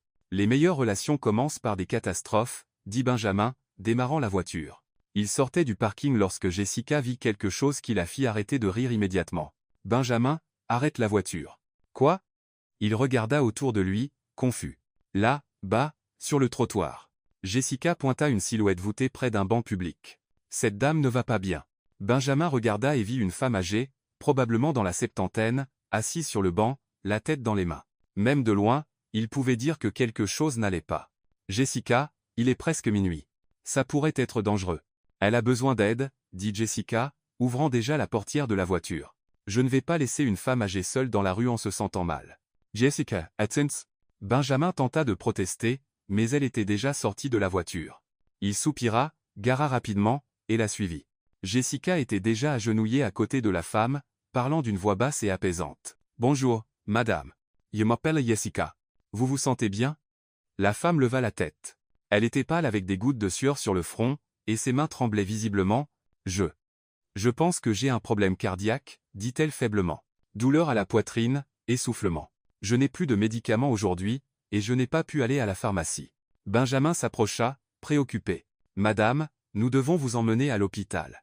Je n'ai pas d'argent pour l'hôpital, murmura la femme. J'ai déjà tout dépensé pour les médicaments de ce mois-ci. Jessica regarda Benjamin, qui sortait déjà son téléphone de sa poche. Ne vous inquiétez pas de l'argent, dit Benjamin, composant un numéro. Je vais appeler une ambulance. Non, s'il vous plaît, protesta faiblement la femme. Une ambulance est trop chère. Madame, comment vous appelez-vous? Demanda Jessica doucement. Margaret. Margaret Sullivan. Margaret. Regardez-moi, Jessica Princess Mains. Mon ami ici est très riche et très têtu. S'il dit qu'il va payer, il le fera. Et savez-vous pourquoi? Margaret secoua la tête faiblement. Parce qu'il a un bon cœur caché sous ce costume coûteux, sourit Jessica. De plus, les hôpitaux offrent des desserts gratuits à tous ceux qui sourient. C'est une règle secrète qu'ils ne disent à personne. Margaret parvint à esquisser un faible sourire. Des desserts gratuits? Vous pariez. Jessica hocha la tête solennellement. De la gelée, du pudding, parfois même de la glace, mais seulement pour les patients qui arrivent en souriant. Benjamin, qui parlait à l'opérateur des urgences, s'arrêta pour regarder Jessica avec incrédulité. Elle réconfortait une femme avec un problème cardiaque avec des blagues sur les desserts d'hôpital. L'ambulance mettra 20 minutes, annonça Benjamin, rangeant son téléphone. Je pense qu'il vaut mieux l'emmener directement. Je ne veux pas être un fardeau, protesta Margaret. Mademoiselle Margaret, dit Jessica, l'aidant à se lever. La seule chose qui va me causer des ennuis, c'est de savoir que je vous ai laissé ici en mauvaise santé. Allez, je suis curieuse de voir si cette histoire de dessert est vraie. Benjamin porta doucement Margaret, se surprenant lui-même par la naturalité de ce geste. Elle était plus légère qu'il ne l'avait prévu, et il comprit soudain pourquoi Jessica n'avait pas hésité à aider. Vous êtes très fort, commenta Margaret, se détendant dans ses bras. Et très élégant, ajouta Jessica, marchant à côté d'eux. Mademoiselle Margaret, avez-vous des enfants? 3 enfants, mais ils vivent tout loin, soupira Margaret. New York est devenu trop cher pour eux. Alors aujourd'hui, vous avez gagné 2 enfants temporaires, déclara Jessica. Le pingouin élégant ici, et moi allons prendre soin de vous jusqu'à ce que vous vous sentiez mieux. Pingouin élégant? Rit Margaret faiblement. C'est comme ça que je l'appelle, murmura Jessica de manière conspiratrice. Toujours en costume, toujours sérieux, mais au fond, c'est un amour. Benjamin soupira mais ne put s'empêcher de sourire. En chemin vers la voiture, Jessica garda Margaret distraite avec des conversations sur des recettes de gâteaux, des histoires d'enfance. Et des théories sur pourquoi les médecins portent toujours des stéthoscopes froids. C'est pour voir si le patient a encore des réflexes, expliqua Jessica. Si vous sursautez quand ils mettent cette chose froide sur votre poitrine, c'est un signe que vous êtes vivant et réactif. Ça a du sens, acquiesça Margaret, semblant plus animée. Yesita, murmura Benjamin. Ce n'est pas vrai. En es-tu sûr? Demanda TL, clignant des yeux innocemment. Je parie que tu n'as jamais posé la question à un médecin. À l'hôpital, Margaret fut immédiatement prise en charge par le personnel médical. Benjamin s'occupa de toutes les formalités et des paiements pendant que Jessica restait dans la salle d'attente, promettant à Margaret qu'elle serait là quand elle sortirait. Tu n'as pas à rester, dit Benjamin, s'asseyant à côté d'elle sur les chaises inconfortables des urgences. Bien sûr que si, rétorqua Jessica. J'ai promis qu'on s'occuperait d'elle. Et d'ailleurs, je n'ai toujours pas découvert si l'histoire des desserts est vraie. 2 heures plus tard, le médecin sortit avec de bonnes nouvelles. Margaret avait eu une crise hypertensive, mais était stable. Elle aurait besoin de médicaments réguliers et d'un suivi, mais il n'y avait pas de dommages permanents. Puis-je la voir? Demanda Jessica. Pinzoa. Elle demande après vous. Margaret était assise dans son lit d'hôpital, ayant bien meilleure mine. Il y avait de nouveau de la couleur sur ses joues, et elle souriait. Mes anges gardiens, dit-elle en les voyant entrer. Comment vous sentez-vous? Demanda Benjamin. Beaucoup mieux. Et j'ai découvert que tu avais raison à propos des desserts, dit Margaret à Jessica. L'infirmière a apporté du pudding au chocolat. Elle a dit que c'était pour les patients spéciaux qui arrivent avec des compagnons aimants. Jessica regarda Benjamin avec un sourire triomphant. Je t'avais dit qu'il y avait des desserts gratuits. C'était de la chance, murmura Benjamin. Ou peut être que les meilleures choses arrivent quand on agit avec le cœur, rétorqua Jessica. Le médecin expliqua que Margaret devrait rester en observation jusqu'au matin et qu'ils avaient contacté un de ses fils, qui viendrait de Boston pour la récupérer. Je ne sais pas comment vous remercier, dit Margaret, tenant leurs mains. Vous m'avez sauvé. Nous avons juste fait ce que toute personne décente ferait, dit Jessica. Toutes les personnes décentes ne se seraient pas arrêtées, observa Margaret sagement. Vous formez un bon couple. Vous prenez soin l'un de l'autre et des autres aussi. Dans la voiture sur le chemin du retour, Benjamin était silencieux, pensif. Chawa. Demanda Jessica. Je réfléchis, répondit-il. Quand tu as vu Margaret dans la rue, j'ai pensé à la sécurité, au temps, à la commodité. Toi, tu n'as pensé qu'à aider. Et quel est le problème avec ça? C'est bien, dit Benjamin lentement. C'est juste. Je ne sais pas quand j'ai arrêté d'agir par instinct humanitaire, quand j'ai commencé à tout calculer. Jessica l'observa conduire, notant la tension dans ses épaules. Peut être que tu as juste oublié que cette personne est toujours en toi. La même qui a porté Emily à l'hôpital sans réfléchir. Peut être, murmura-t-il. Benjamin, merci pour aujourd'hui, pour avoir arrêté la voiture, pour avoir porté Margaret, pour avoir tout payé sans poser de questions. Tu étais incroyable. Benjamin l'a regardé et souri. Merci de m'avoir rappelé qui j'étais autrefois. Quand ils arrivèrent à l'appartement de Jessica, elle hésita avant de sortir de la voiture. Au fait, dit-elle, ouvrant la portière. Margaret avait raison sur une chose. Nous prenons vraiment bien soin l'un de l'autre. Et sur ce, elle entra dans l'immeuble, laissant Benjamin seul dans la voiture, réalisant qu'il souriait plus ces derniers temps qu'il ne l'avait fait depuis des années. Le lundi suivant, Jessica était à l'aéroport JFK, regardant nerveusement le panneau des vols tout en serrant une petite valise empruntée à sa voisine. Benjamin avait expliqué qu'ils avaient une réunion d'affaires à Boston, quelque chose à propos d'impressionner les investisseurs avec leur stabilité romantique. Je n'ai jamais pris l'avion, admit-elle alors que Benjamin approchait avec du café pour eux deux. Vraiment? Il sembla sincèrement surpris. Les livraisons de nourriture ne nécessitent pas beaucoup de voyages aériens, plaisanta TL, acceptant le café. Emily est plus excitée que moi. Elle a dit que je pourrais voir les nuages en personne. Benjamin sourit. Et comment gère-t-elle ton absence? Madame Garcia s'occupera d'elle. Elles feront des cookies et regarderont des dessins animés.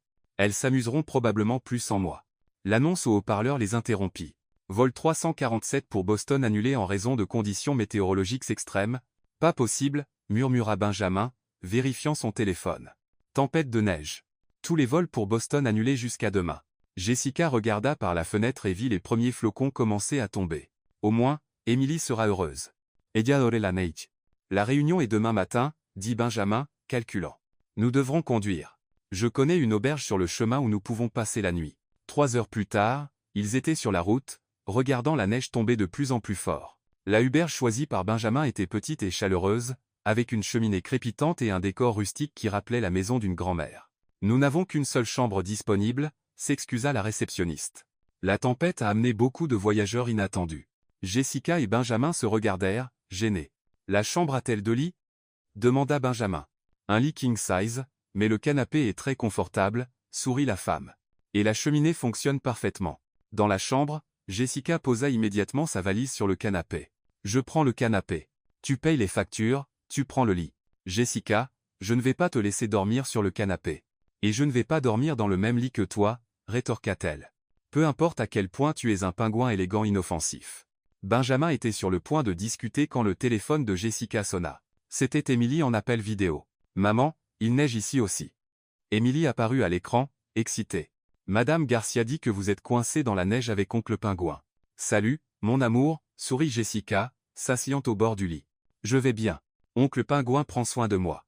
Salut, Emily, fit Benjamin en agitant la main, s'asseyant à côté de Jessica pour apparaître à l'écran. Vous êtes dans un hôtel? Demanda Emily avec curiosité. Dans une auberge, expliqua Jessica. À cause de la neige. Trop cool.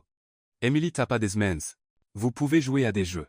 Madame Garcia nous a appris un nouveau jeu. 20 questions. 20 questions? Demanda Benjamin. C'est comme ça.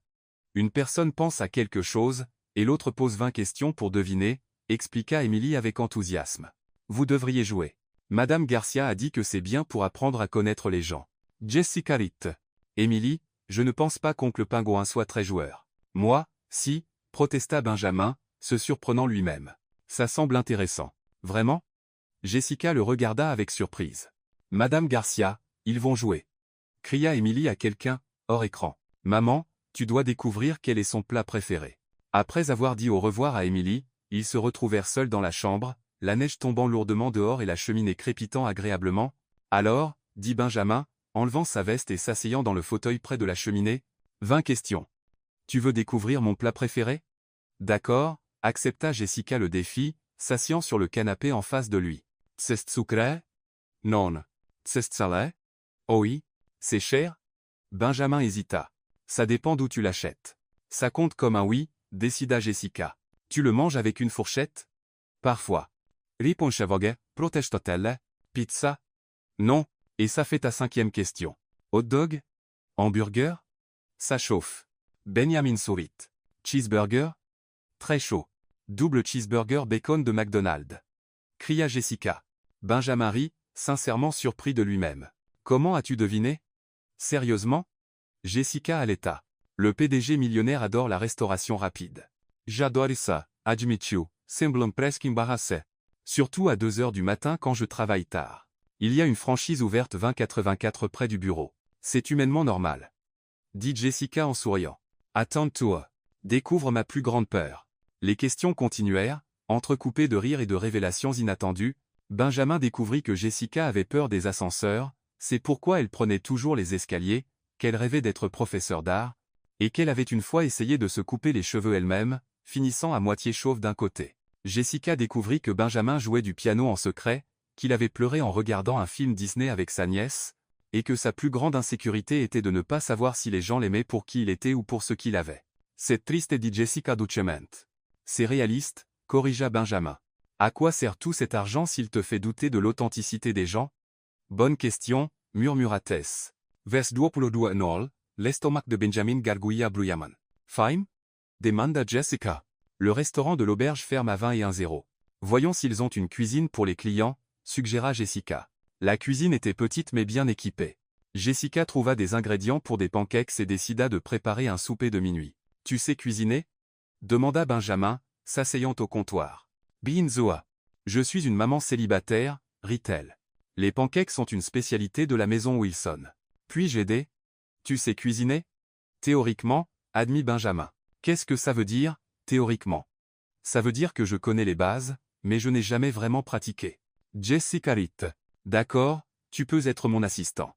Benjamin mélangea la pâte pendant que Jessica préparait la poêle. Tout allait bien jusqu'à ce qu'il décide de retourner un pancake en l'air comme il l'avait vu dans les films. Le pancake vola haut, tournoya gracieusement, et atterrit directement sur la cuisinière à côté de la poêle. Benjamin! Cria Jessica, essayant de retirer la pâte du brûleur chaud. Le torchon prit feu lorsqu'elle tenta de nettoyer le désastre. Feu! Cria Benjamin, attrapant un verre d'eau. Ne l'arrose pas! Cria Jessica en retour, soufflant sur les petites flammes. En quelques secondes, la cuisine était remplie de fumée. L'alarme incendie se déclencha, et ils étaient tous deux couverts de farine, riant comme des adolescents. Tu as failli brûler l'auberge, dit Jessica, toujours en riant lorsqu'ils réussirent enfin à tout nettoyer. Moi? C'est toi qui as laissé le torchon prendre feu. Parce que tu as jeté des pancakes sur la cuisinière. C'était un accident artistique, se défendit Benjamin, essuyant de la farine de ses cheveux. Ils restèrent là, lui brossant la farine de ses cheveux, tous deux riant encore lorsqu'ils réalisèrent à quel point ils étaient proches. Peut-être qu'on devrait commander une pizza, murmura Benjamin. Peut-être, acquiesça Jessica sans s'éloigner. Cette nuit-là, Benjamin dormit sur le canapé, insistant sur le fait qu'il était confortable, mais pour la première fois depuis des années, il ne rêva pas de tableur ou de réunion. Il rêva de rire, de pancakes volants, et d'une femme qui le faisait se sentir normal. Et Jessica, allongée dans le lit trop grand, sourit dans l'obscurité, réalisant qu'elle était dangereusement proche d'oublier que tout cela n'était que du théâtre. De retour à New York le jeudi suivant, Jessica se sentait étrangement nostalgique. Le voyage avait été un succès. La réunion s'était bien passée, et elle et Benjamin semblaient avoir trouvé un rythme confortable dans la comédie de leur relation. Elle commençait même à oublier que tout était une mise en scène. Elle organisait les vêtements scolaires d'Emily lorsque son téléphone sonna. C'était Patricia de la société de traiteurs. « Jessica, as-tu vu les nouvelles aujourd'hui? » « Quelles nouvelles? » Jessica fronça les sourcils, allumant la télévision, « Cherche la chaîne de potin locale. Tu vas vouloir t'asseoir pour ça. » Avec un mauvais pressentiment, Jessica trouva la chaîne. L'animatrice, une femme blonde au sourire prédateur, discutait des scandales de la haute société, et maintenant, une histoire qui secoue Manhattan, dit l'animatrice. Des photos exclusives montrent que la nouvelle petite amie du PDG, Benjamin Carter n'est être pas aussi innocente qu'elle le semble. L'écran afficha une photo de Jessica entrant dans un magasin coûteux, suivie d'une autre où elle sortait avec plusieurs sacs. Puis une image d'elle dans un salon de beauté luxueux. Des sources proches d'elle révèlent que Jessica Wilson, issue d'un milieu modeste, a dépensé des milliers de dollars en virées shopping depuis qu'elle a commencé à sortir avec le millionnaire Carter. L'animatrice poursuivit. La question demeure, véritable amour ou gain financier? Jessica sentit son estomac se nouer. Ses achats avaient été organisés par William, faisant partie du costume nécessaire pour les événements, elle n'avait même pas choisi la moitié des choses. Le téléphone sonna à nouveau. C'était un numéro qu'elle ne reconnaissait pas. Bonjour, Jessica Wilson. Ici le Manhattan Tribune. Nous aimerions vous poser quelques questions sur votre relation avec Benjamin Carter. Elle raccrocha immédiatement, mais le téléphone sonna encore et encore. Maman, pourquoi les gens crient en bas? Demanda Emily depuis la fenêtre. Jessica regarda, et vit des reporters se rassembler devant l'immeuble. Son cœur s'emballa. Emily, mets ton manteau. On sort par la porte de derrière. Mais il était trop tard. En quittant l'immeuble, les flashs des appareils photo explosèrent. Les reporters criaient des questions. Jessica, est-il vrai que vous utilisez Benjamin Carter? Combien d'argent a-t-il dépensé pour vous? Comment vous sentez-vous d'être appelée une croqueuse de diamants? Jessica prit Emily dans ses bras et courut, protégeant le visage de sa fille des caméras. Elle parvint à s'échapper dans un taxi, mais Emily était effrayée et confuse. Maman, pourquoi ces gens criaient sur nous? C'est compliqué, mon amour, dit Jessica, essayant de rester calme. Dans l'appartement de Madame Garcia, où elle s'était réfugiée, Jessica tenta d'appeler Benjamin, mais cela passait directement à la messagerie vocale. Elle essaya 3 fois de plus sans succès. Enfin, 2 heures plus tard, il rappela. Jessica, j'ai vu les nouvelles. Sa voix était tendue. Il faut qu'on parle. Benjamin, ces photos sont des achats organisés par ton père. Je n'ai même pas choisi ces choses. Tu le sais. Je sais, dit-il, mais il y avait quelque chose d'étrange dans sa voix, mais nous devons réfléchir à l'impact sur l'accord. L'accord. Les mots firent plus mal que Jessica ne l'avait prévu. Bien sûr, l'accord. Mon père est furieux. Il dit que ça pourrait nuire à notre image d'entreprise. Peut-être devrions-nous faire une pause. Une pause, répéta-t-elle, sentant quelque chose se briser dans sa poitrine. Juste jusqu'à ce que la situation se calme. Tu comprends, n'est-ce pas? Jessica comprit parfaitement. Au premier signe de problème, lorsque l'opinion publique se retourna contre elle, Benjamin reculait, protégeant sa réputation, comme elle aurait dû s'y attendre dès le début. Je comprends, dit-elle, sa voix aussi ferme qu'elle pouvait la rendre. Pas de problème, Benjamin. Elle raccrocha et fixa le téléphone, se sentant stupide d'avoir commencé à croire que c'était réel. Maman est triste? Emily apparut à ses côtés, les yeux inquiets. Un peu, admit Jessica. À cause donc le pingouin? À cause du travail, dit Jessica, essayant de simplifier. Vous vous êtes disputés? Pas exactement. Il a décidé qu'il valait mieux qu'on ne soit pas amis pendant un moment. Emily fronça les sourcils, traitant l'information avec la logique directe des enfants.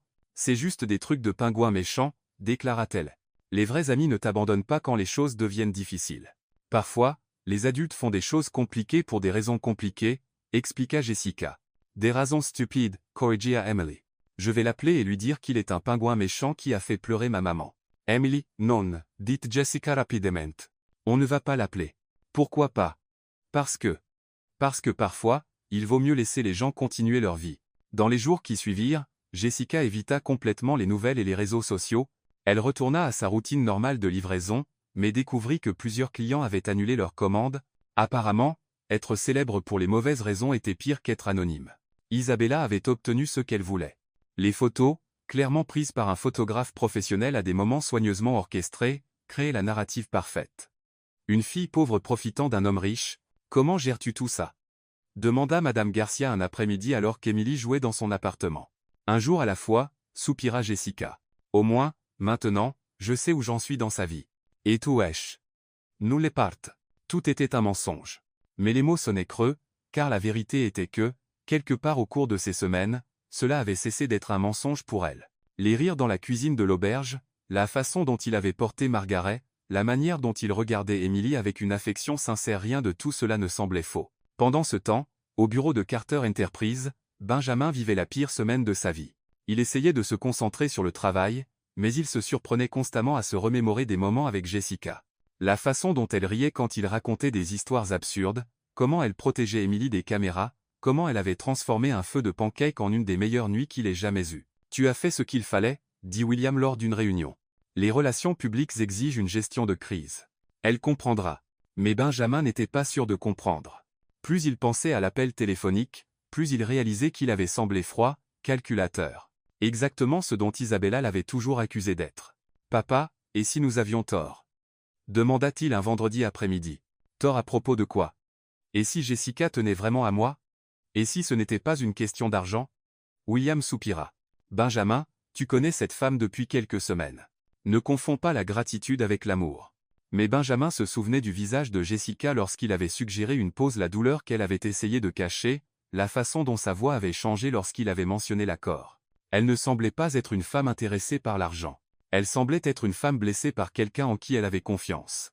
J'ai besoin de lui parler, décida-t-il, attrapant ses clés de voiture. Benjamin, Ne complique pas les choses. Non, papa. Je pense que je les ai assez compliquées. Quand il arriva à l'appartement de Jessica, l'immeuble était vide de reporters, mais elle ne répondit pas à l'interphone.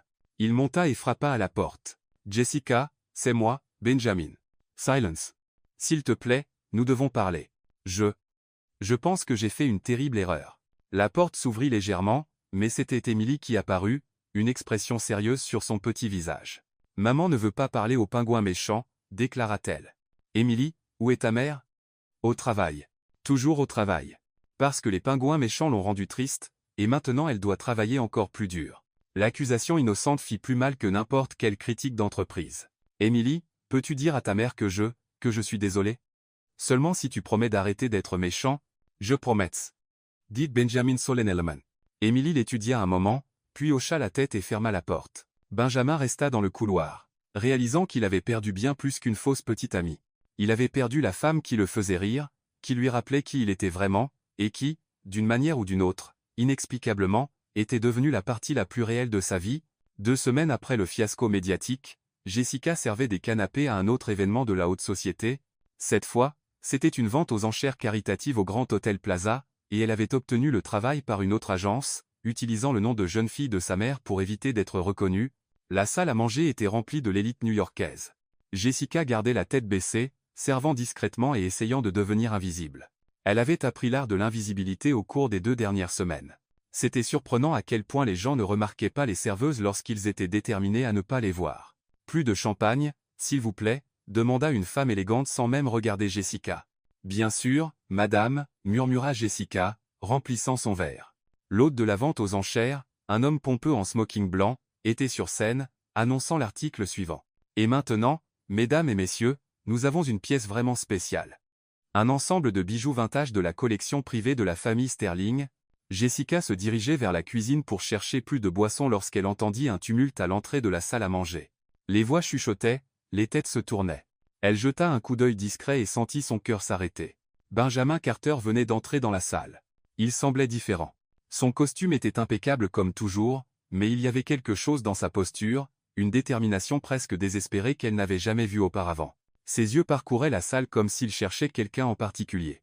Jessica se cacha derrière une colonne, priant pour qu'il ne la voie pas. Elle n'était pas prête à l'affronter, surtout pas ici au travail, où elle devait maintenir sa contenance professionnelle. Jessica, sa voix résonna dans la salle. L'hôte s'arrêta au milieu de sa phrase. Les conversations cessèrent. 500 têtes se tournèrent pour voir ce qui se passait. Jessica se figea au milieu de la salle, tenant un plateau de verre vide, sentant tous les regards sur elle. Elle voulait que le sol s'ouvre et l'engloutisse. « Excusez-moi, dit Benjamin, s'adressant à l'hôte sur scène. J'ai besoin de faire une annonce. »« Monsieur, ce n'est pas le moment, protesta l'hôte. »« C'est le moment parfait, rétorqua Benjamin, montant sur la scène sans cérémonie. La foule murmura, confuse. Jessica resta figée, incapable de croire ce qui se passait.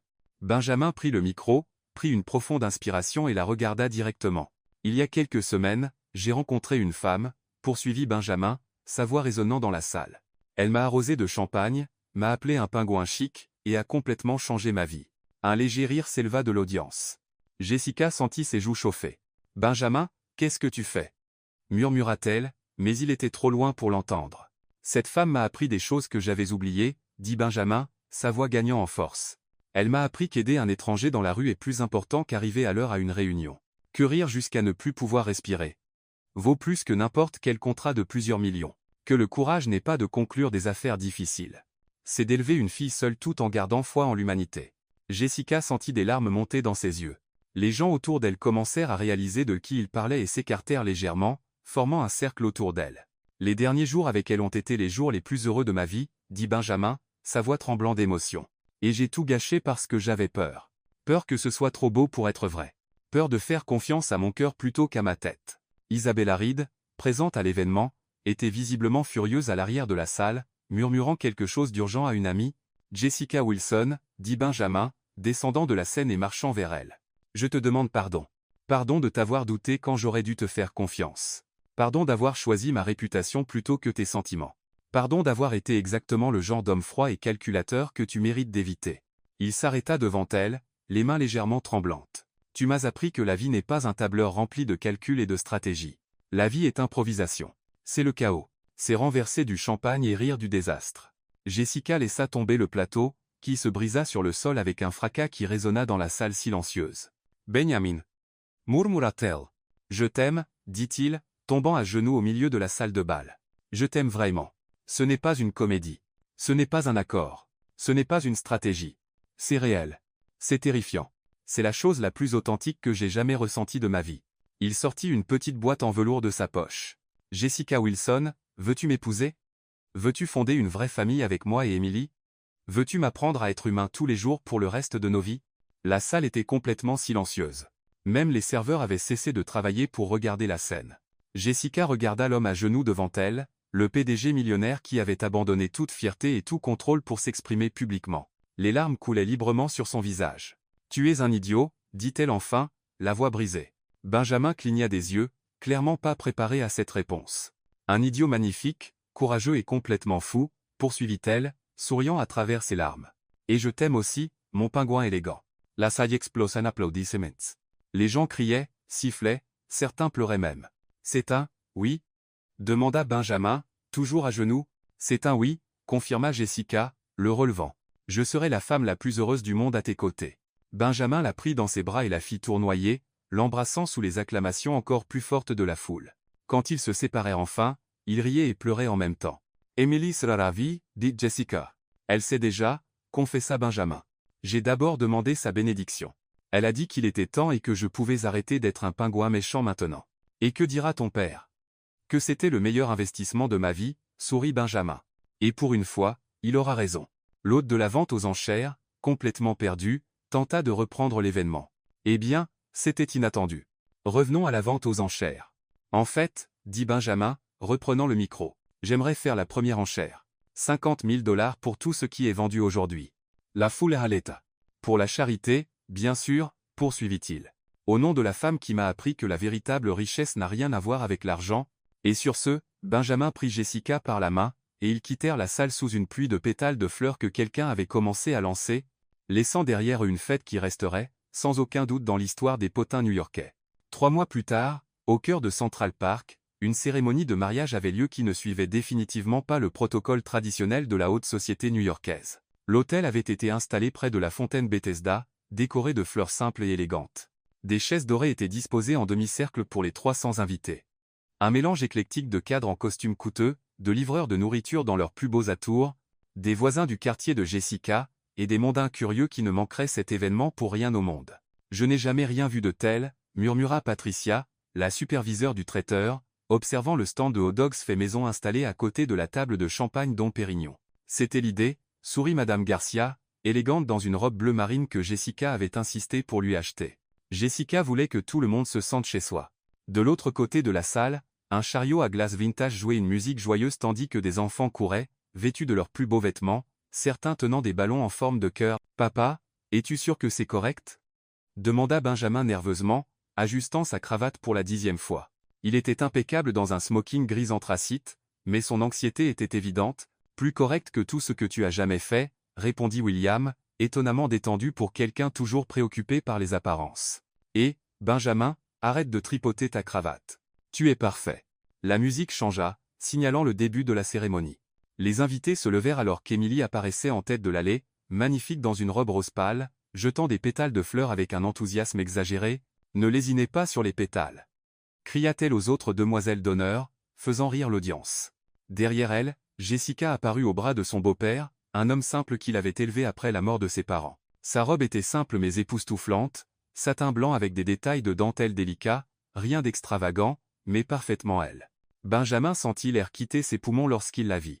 Après des mois ensemble, elle lui coupait encore le souffle. « Tu peux respirer, fiston ?» murmura William, amusé. « Je crois », murmura Benjamin, ne quittant jamais Jessica des yeux. La cérémonie fut conduite par un juge, ami de la famille Carter, qui avait accepté de maintenir le ton détendu voulu par Jessica. « Nous sommes ici aujourd'hui pour célébrer quelque chose qui a commencé avec du champagne renversé et qui s'est transformé en véritable amour », commença le juge, suscitant des rires dans l'audience. Pendant les vœux, Benjamin fut le premier. « Jessica, tu m'as appris que les meilleurs moments de la vie ne sont pas dans les plans que nous faisons, mais dans les accidents qui arrivent. Tu m'as appris à rire de moi-même, à m'arrêter pour aider des étrangers, et que la famille n'est pas une question d'ADN ou de statut social. C'est choisir d'être là pour quelqu'un tous les jours. Sa voix trembla légèrement. Je promets de te faire rire au moins une fois par jour. Je promets de toujours arrêter la voiture quand tu vois quelqu'un dans le besoin. Et je promets que notre cuisine aura toujours des ingrédients pour pancakes, même si je continue de les brûler. L'audience rit, et certains invités essuyèrent leurs yeux. Jessica essuya ses propres larmes avant de commencer. Benjamin, tu m'as montré que parfois les princes se déguisent en pingouins élégants dans des costumes coûteux. Tu m'as appris que le courage n'est pas de ne pas avoir peur. C'est d'agir même quand on est terrifié. Je promets de toujours vider mon cœur à toi quand la vie devient trop sérieuse. Je promets de t'apprendre les jurons espagnols que j'ai appris de Madame Garcia. Et je promets que notre maison sera toujours remplie de rire, même quand tout semble impossible. Lorsqu'il fut temps pour les alliances, Benjamin était si nerveux qu'il prit la mauvaise bague, et essaya de la mettre à son propre doigt. « Chérie, la bague est pour moi. » murmura Jessica en riant. « Je savais, » murmura-t-il en retour, rougissant. « Je testais, si tu faisais attention. »« Bien sûr que oui, » sourit-elle. Enfin, lorsque le juge les déclara mari et femme, Benjamin embrassa Jessica sous une pluie de pétales jetés avec enthousiasme par Émilie et des applaudissements assourdissants. Pendant la réception, alors que les invités dansaient sur un mélange éclectique de jazz doux et de chansons pour enfants pour Émilie, Benjamin prit sa nouvelle belle-fille dans ses bras. « Émilie, maintenant j'ai un vrai papa » cria-t-elle, rayonnante de bonheur. « Et j'ai la fille la plus incroyable du monde » répondit Benjamin, la tenant tendrement. « Émilie, je promets d'être le meilleur papa du monde pour toi et le meilleur mari pour ta maman. Je promets que rien ni personne ne nous séparera jamais. Pas même une méchante sorcière ?» demanda Émilie, regardant là où Isabella observait de loin, visiblement mal à l'aise avec la joie générale. « Pas même une méchante sorcière » confirma Benjamin solennellement. Pendant les discours, William se leva avec un verre de champagne. « Mon fils a toujours été têtu » commença-t-il, suscitant des rires. Mais cette fois, son entêtement l'a conduit à la bonne personne. « Jessica, merci d'avoir appris à mon fils qu'il y a des choses plus importantes que les tableurs et les réunions. » Benjamin se leva aussi, passant son bras autour des épaules de son père. « Papa, je devrais te remercier. Sans ton plan fou d'embaucher une fausse petite amie, je n'aurais jamais trouvé l'amour de ma vie. C'était mon meilleur investissement. William Sorrit. Et j'ai fait beaucoup de bons investissements dans ma vie. » La fête continua tard dans la nuit, avec des cadres mangeant des hot dogs, des mondains dansant sur de la musique pour enfants, et Émilie enseignant à certains invités importants comment jouer à la marelle. Quand il fut enfin temps de partir, Benjamin porta Jessica jusqu'à la voiture, suivant la tradition, tandis qu'Émilie jetait du riz et criait des conseils matrimoniaux qu'elle avait appris dans les films Disney. « Vous vivrez heureux pour toujours » cria-t-elle. « Et n'oubliez pas de manger beaucoup de gâteaux. » Dans la voiture, Jessica se blottit contre Benjamin. « Alors, Marie, comment te sens-tu » ? « Comme l'homme le plus chanceux du monde, » répondit-il, l'embrassant doucement. « Et toi, femme ?» Comme si ma vraie vie avait enfin commencé. Et alors qu'ils roulaient dans la nuit new-yorkaise, laissant derrière eux une fête dont on parlerait pendant des mois dans la société, les trois avaient enfin trouvé ce qu'ils cherchaient sans le savoir. Une vraie famille construite sur l'amour, le rire, et la certitude que les meilleurs plans sont ceux que nous ne planifions jamais.